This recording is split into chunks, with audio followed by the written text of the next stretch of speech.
egregious display of hatred, bigotry, and violence. It has no place in America. And then I went on from there. Now, here's the thing. Excuse me. Take it nice and easy. Here's the thing.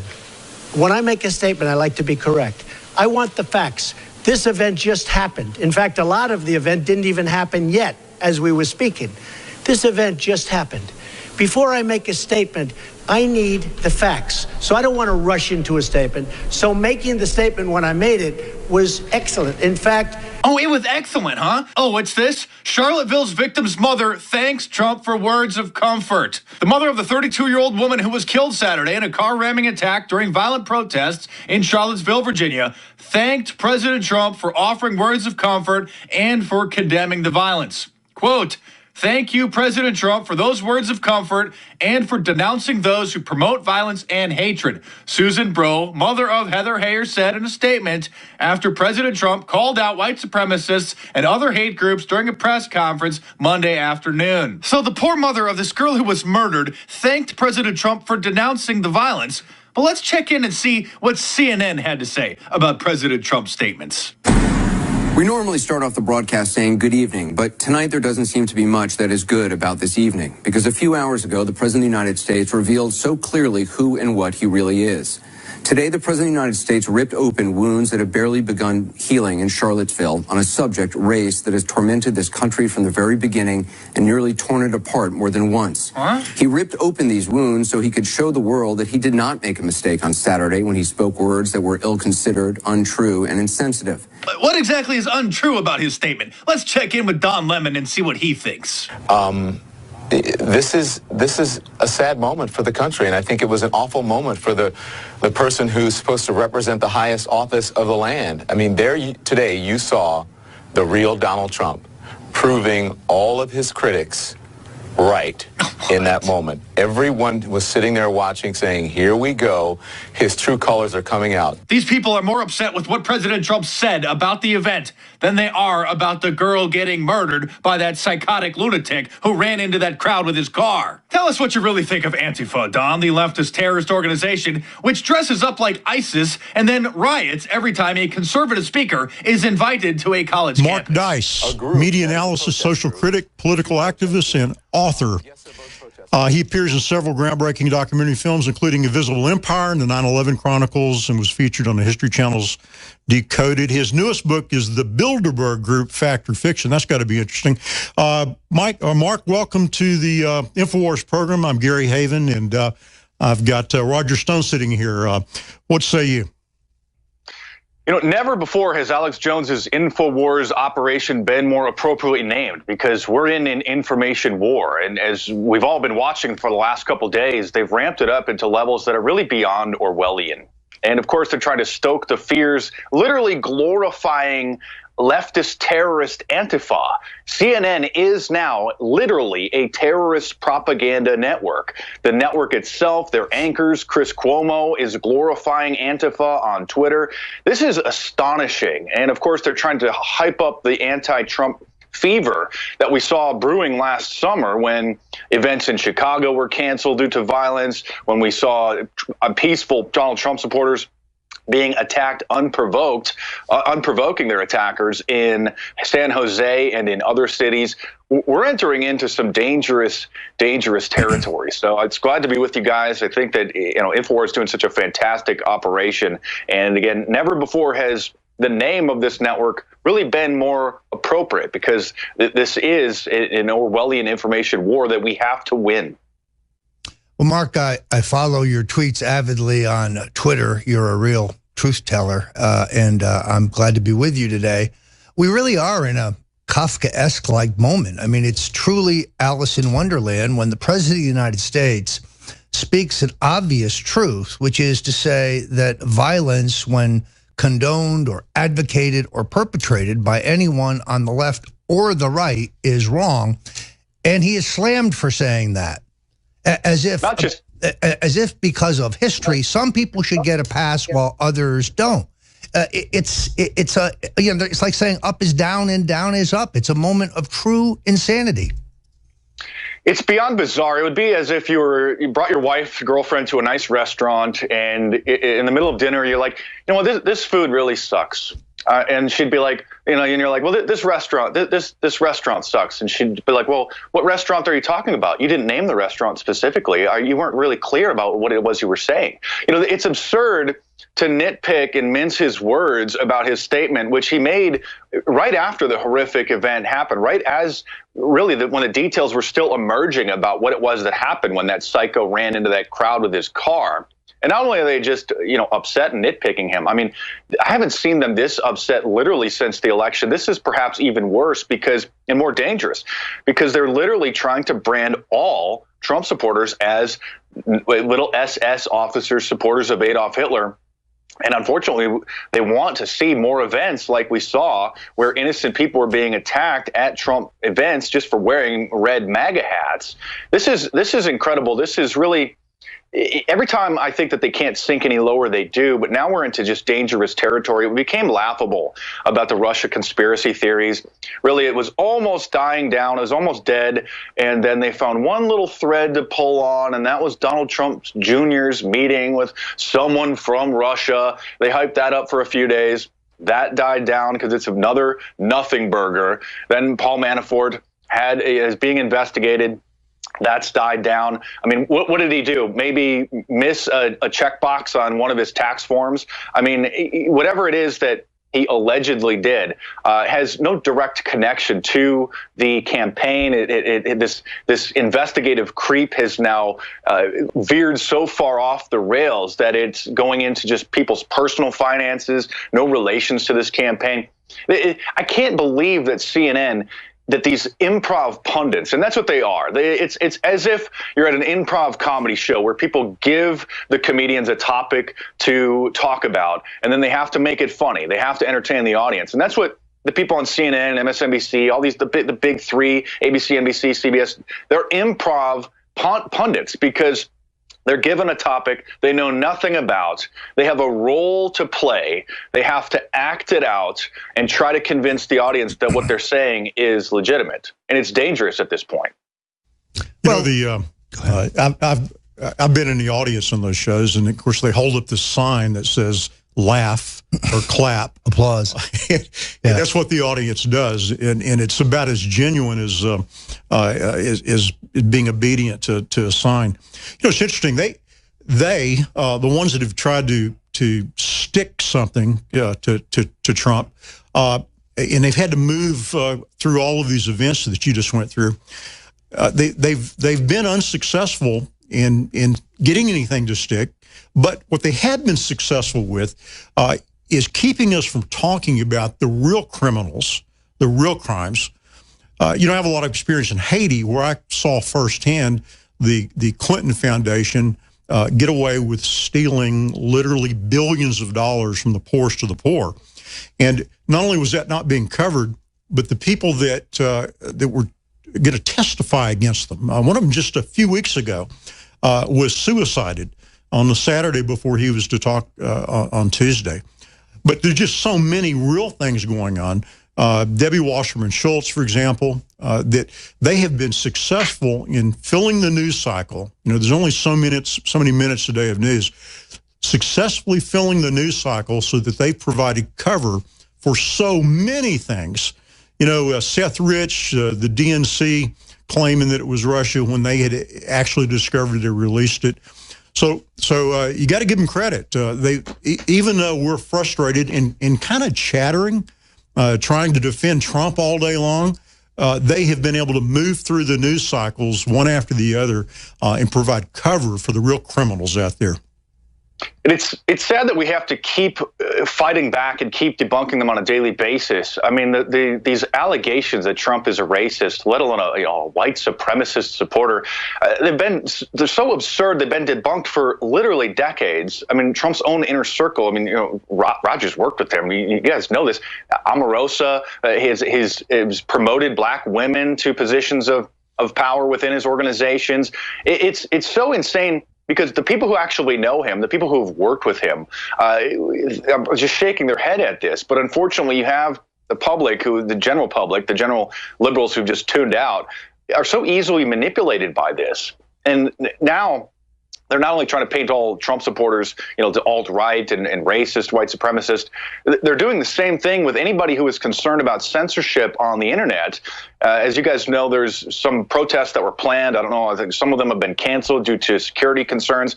Protesting Google's censorship regarding the firing of that engineer over his memo, which laid out some basic biological and sociological facts about men and women in a very calm tone. And now they're painting those protesters as being the same people who gathered in Charlottesville, Virginia for the alt-right march. It's so insane.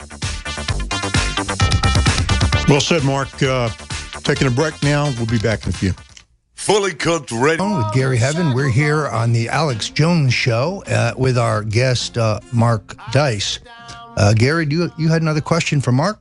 Yeah, Mark, I just want to thank you for the great work you're doing. I just happened to have you pop up on my internet last night and watch you. So, here you are today in front of me, and I get to talk with you. Really great job. People that want to get in touch with you can do it through, this is probably the easiest website I've ever seen, markdice.com. And that takes me directly to my YouTube channel. I'm on YouTube, Facebook, Twitter. YouTube is kind of my primary platform where on almost a daily basis, I just debunk the fake news. Many of my videos are getting more viewers literally than CNN has. And that's why they're trying to shut down YouTubers. As you guys may have seen, they've been demonetizing news channels like mine, controversial videos, and they just may have kicked a bee's nest because just last week they demonetized Diamond and Silk's channel. They're the two hilarious black sisters that give commentary on the news and support Donald Trump. I love them. They're absolutely hilarious. They've become a YouTube sensation, internet sensation. President Trump noticed them during the campaign. They came out to events. And so YouTube demonetized their channel by 95% last week. Same thing they've done to mine, same thing they've done to anyone, trying to prevent them from becoming full-time YouTubers or full-time, news commentators. And so they have just demonetized, taken away the income of one of, if not the most favorite channel of the President of the United States, of two women who just a week earlier were invited to a meeting with the Department of Labor or the Department of Commerce to talk about developing their business as part of a program to help minority business owners. Yeah, so I'm going to tell you, Mark, I see this attack on Diamond and Silk as strictly what it is, racism. They're being attacked because they're black and therefore Donald Trump. It's outrageous. Where are the faux tears now of Al Sharpton and Jesse Jackson and Black Lives Matter? Why aren't they standing up for Diamond and Silk? It just shows you how fraudulent the whole thing is. Yeah, any black conservative gets attacked. It just comes with the territory.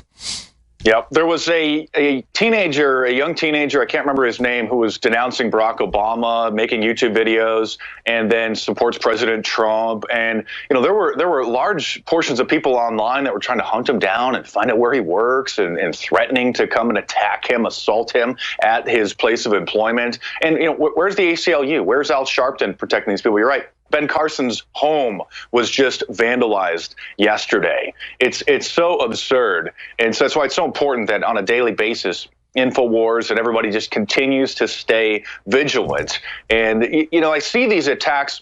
They're not demoralizing the base. They're not demoralizing us at all. We're getting more involved because we see what's at risk here. And so we're paying attention. We're following the news. We're studying history. We're on a daily basis combating this insane terrorist propaganda that they're putting out. And everything so far has only backfired. They said that Trump wasn't going to win. He won. They said he hates every single thing that they've done is only turned out to be wrong. And we can use it to ridicule them and to show people why they should never watch CNN, MSNBC, any of these major broadcast networks. Their audiences are dwindling. If you look at their ratings compared to, in the 80s and 90s, I mean, we had major network television shows that would get a quarter of the entire television audience watching one particular show. 25% of all people watching television would watch one particular show. Now, there are tens of thousands of YouTube channels with 100,000 subscribers, thousands with 1 million subscribers, Hulu, Netflix, Amazon Prime, InfoWars, everybody is now fractionalized. And so these major networks are panicking because they don't have the influence that they once did. And that's why they're really coming after all of us, trying to hurt us financially, hurting Diamond and Silk financially, trying to hurt Alex, trying to hurt me, to really shut us down because they are scared of us because we're so effective. I think that's exactly right. I mean, what's interesting about watching all these talking heads is how completely fraudulent it is. These are people acting like they're upset. A greater concern to me, however, are members of the White House staff, members of the administration who are now telling reporters on a background basis how upset they are with the president and his comments and how inappropriate this is. I guess the moral of this story is if you hire gutless moderate Republicans, don't be surprised when they act like gutless moderate Republicans. The people who work for the president are doing him a disservice. He deserves better. Mark, thanks for joining us today. People can find you at markdice.com. And I'm Roger Stone. I'm here with Gary HEAVIN, sitting in for Alex Jones. We've got Mark Dice still with us on the line. We were talking about the faux outrage that has been manifested by the political establishment in this country while they try yet again to undo what was done at the ballot box last November. That's what this is really about. There has been, since Election Day, a consistent effort to destabilize and delegitimize the Trump presidency. Russia didn't work. The Russian collusion delusion turned out to be a dud. No smoke, no fire, no crime, and no cover-up. So now we've moved back to race baiting as an attempt to destabilize our president. But you would expect that the president could at least command the loyalty of the men and women that he's appointed to high office, at least command the loyalty of those around him. Joining us now is Alex Jones himself. Alex, welcome to your show. Cell reception isn't that good here. Can you hear me? Yes, indeed. The reason I called in is I mean this from the bottom of my heart. I admire Mark Dice so much. I admire you, Roger, so much. I admire Gary HEAVIN so much. And I've never been somebody that's just about openly on air saying how much I admire somebody, but I want everybody to understand something. We are in a total war against pure evil. And I was sitting here having lunch with my family, listening with an earpiece to you guys, and I had to call in just to say this, that some of us have had our differences, like Mark and I in the past. Both of us were probably wrong 7, 8 years ago when we were fighting over stupid stuff. But now, at a spiritual level, we are up against pure evil that wants to end our free will, totally break up our families, and enslave our society. And I just can't help, I'm just calling to say this, even though it sounds cheesy, a feeling of strong kinship with you guys, and strong kinship with black patriots and Hispanic patriots and white patriots and Asian patriots who want free market, who want true justice, who want true Western civilization / Renaissance / the best attributes of every culture. And to know we're up against scientific, conscious evil. And I was going to call in just to make the point that what you just said, the Russian narrative was a fraud from the beginning. It's dead. They rode the horse till it rotted. So now they've got the race bait, and when you look at it, it's a total hoax because they have nothing, and it just symbolizes how nasty they are, and they're not insane. They are conscious. It's in the WikiLeaks. They said, America's coming together. They want free market. What do we do? And it's top professors advising Hillary, and they say, make them desperate, keep them alone, break up everything, make them poor. And there's rarely in history do you have choices between something so good, this new American Revolution, and something so bad, pure globalism, that is beyond anything Hitler ever dreamed of, and is literally about bondage and evil and social control and domination. And so this is the maximum push of peer pressure to make weak-minded people turn against Trump, turn against this Renaissance. They are all over the news trying to kill the recovery. You'll never get your infrastructure. He finally goes, one person has an infrastructure. He goes, the last question. People ought to play that. So it's the last part of the 20-minute press conference. And the guy goes, didn't get tax cuts, and you didn't get the other stuff, and you didn't get Obamacare repealed. You'll never get it. He's like betting against America, betting against everything, just with executive power. He has turned it all around with us believing and investing and understanding and getting involved. And it's so epic that I cannot believe how real this is. And that our lifetime, we are witnessing such a clear-cut choice, and it's beyond. It's 1,000 times wanting my football team to win in sudden death overtime. You know, games I watched in the bleachers. I mean, I've been at Super Bowl games back when I was like 18 years old, you know, paying $500 a ticket, you know, watching sudden death overtime games. And just everything mattered that my team win. And when they did, I thought I was in heaven. This is 1,000 times that. This is the real game for my children, your children, and all of us that are in this fight. It's so precious what all of us are doing, not to recognize ourselves as great, but to realize we are the opposition, and to recognize our listeners, and to recognize how incredibly important this is. And when I see the strength of Roger, or I see the strength of Gary, or I see the strength of David Knight, the strength of somebody like Mark Dice, who just gets stronger and stronger and stronger, it makes me feel strong. And it's so good to understand that spiritually, we're not envious, hateful people, that we've thrown off the spirit of the world. We're not perfect. And that literally it is the spirit of Christ that is going to defeat the enemy. And I just feel such kinship to all of you and the listeners that I just wanted to call in and tell you guys how much I love you and how much I appreciate you, because, gosh, we're up against evil. But you know what? We're going to come through this together. And hearing that pastor last hour and his spirit, both pastors, Pastor Pena and Pastor Brown, this is so real.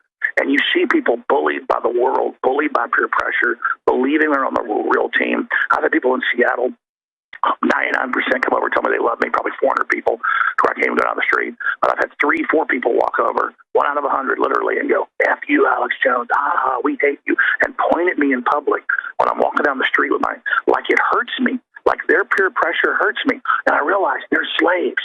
Thank God we're not like them. Thank God that we're not total slaves that actually care about peer pressure and things. We have an inner compass of justice. Not that we're good. We realize we're fallen and wicked, but we want to be with God. We want to be good, and that's the difference. I just want to say, this is an epic time, and we need to pray for justice, pray for truth, come together.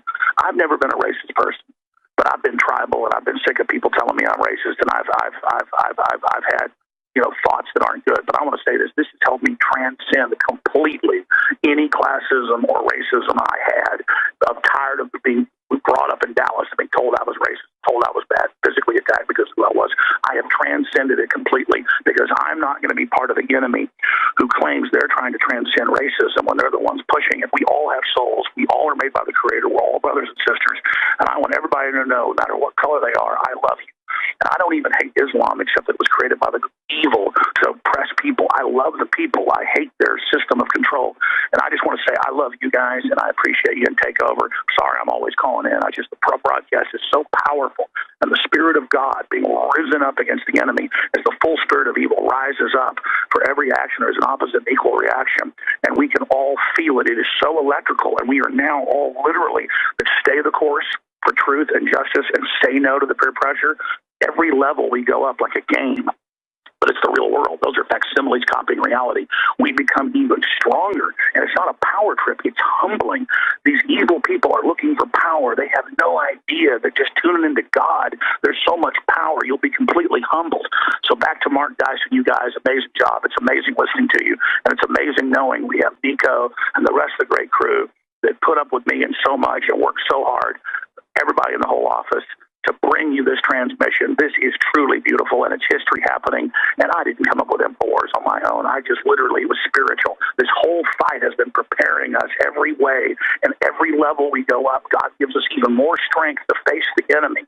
And every time we come through, but even if we're defeated individually, it's part of a larger plan. And know that God is God, not the God of this world, the devil. Back to you, great American patriots and great humans. I love you guys. I just wanted to let you know that. Thank you, Alex. Now I think it'd probably be a terrific time to point out to you that we don't have a... We're glad you stayed with us. Alex called in and had to share that with you. And I tell you what, I'm honored to have the words said about me. How do you feel about that?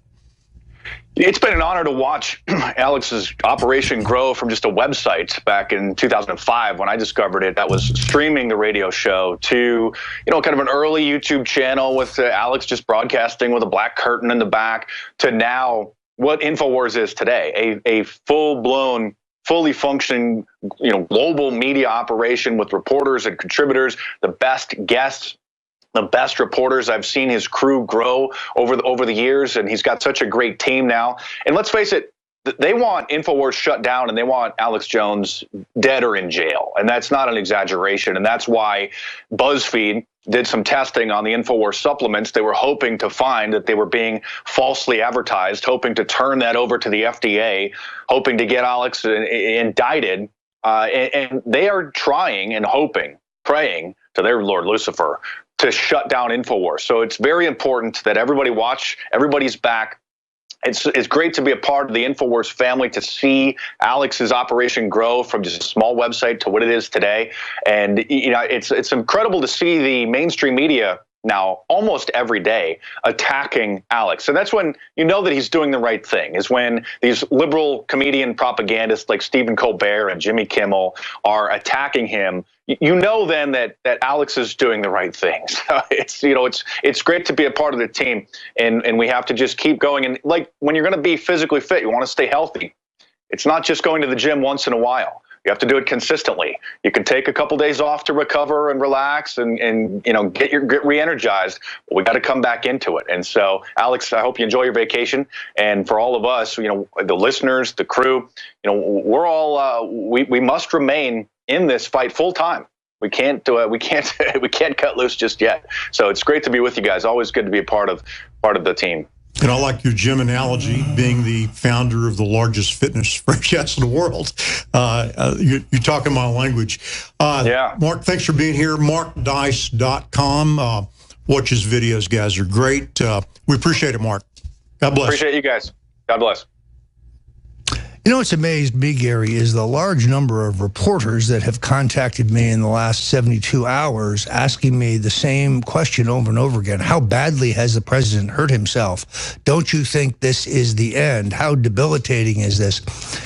They really don't understand that the president actually just helped himself. He just reinforced for his base that he's not going to be pushed around anymore. Let's review exactly what happened. You had this horrific event in Charlottesville, smelling more and more every day like a false flag. Sure, there may have been a few legitimate Klansmen and neo-Nazis sprinkled around throughout the demonstration, but more and more with the revelations about the Craigslist ad hiring actors and the suspicious background of Jason Kessler, who's a white supremacist who only a few months ago seemed to be a Barack Obama supporter and protesting with Occupy. This is beginning to smell very bad, like a put-up job, a get prop, a provocation as an attack point for the president. President comes out immediately, and he forcefully denounces bigotry and hatred. But that's not good enough for his critics. He hasn't been specific enough. So the next day he comes out and he denounces white supremacists. Absolutely, white supremacists are evil and they should be denounced. But then when he goes one step further and tells an eternal truth that hate and violence and bigotry are wrong on the left or the right, and that Black Lives Matter has vicious thugs who are perpetrating violence, well, then all of a sudden, all hell is broken loose, and the president is a racist.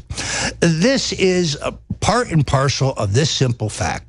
The president will never please his critics. Nothing he says will be good enough. But the Trump world, Trump America, the people who voted for him, they are stronger now for the president than they have ever been.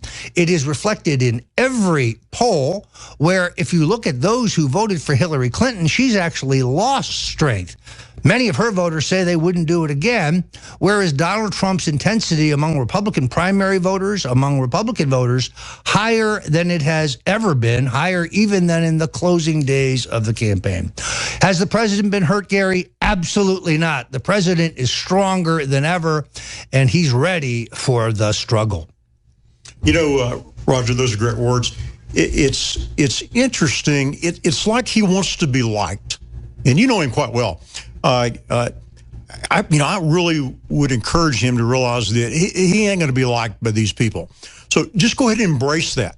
Just be a truth teller and be bold. Do you think he's going to finally just throw his hands up and just do and say what he needs to say without trying to have people around him that may, garner him some acceptance? Yeah, it's very hard for people who have not spent any time with him to understand him. He really is an easygoing, good guy. He's funny. He's fun to be with. He uses self-deprecating humor. This is not a guy who's intense. This is a guy who it's great to hang out with. And yeah, in the beginning, he reached out to Al Gore. He reached out to the Reverend Al Sharpton. He posited that maybe Hillary shouldn't be prosecuted for her many crimes. He put out the olive branch. What did he get? He got the olive branch slapped out of his hands. I think, unfortunately, he's going to have to learn the hard way. I think now at this point, he has learned the hard way. His opponents are intractable.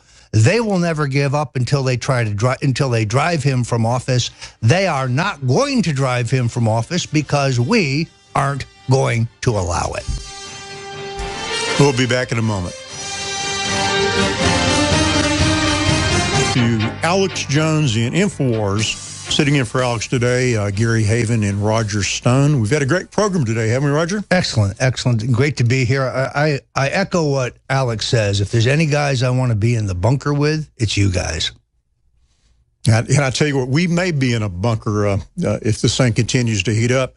You know, what we've been talking about today is this event this last Saturday, which was a terrible tragedy for the young woman, but how much more to it than the fake media has talked about. And Roger is a friend of President Trump, knows that the president has been emboldened by this. He's done his best to honor the poor woman that died and to speak against the violence on all sides, by the way. And for that, he's taken great criticism. And all those of us that still have the ability to think critically, Roger, I would say that that substance has been sacrificed on the altar of symbolism. And we're now in a situation where anything meaningful is just thrown over symbolism and cast away. We're not able to have an intelligent conversation about the real events. We're being shouted down. The president's being shouted down. That press conference that the president did the other day was one of the most amazing things I've ever seen. The disrespect from the media, but then the courage. He was in their face, pointing his finger, calling them fake news. So I commend his boldness, and I'm ashamed of the media and their disrespect for the president. Yeah, I love the way he cuts them off and says, please, wait a minute. They would never treat Barack Obama this way, not in a million years. The open disdain, the hatred of the press corps, the working press, is just palpable. It's there for everybody to see. I also think the president made one other key point, which is to say, okay, you want to tear down statues of Robert E. Lee. You want to tear down statues of Jefferson Davis. George Washington was a slave owner. What about the memorials and statues of him? Would we tear those down also? To which one of the leading Black Lives Matters radicals said immediately, yes, absolutely. Not happening.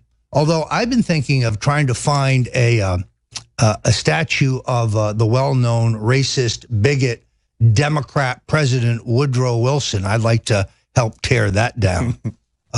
This is an absurdity. This is political correctness run amok.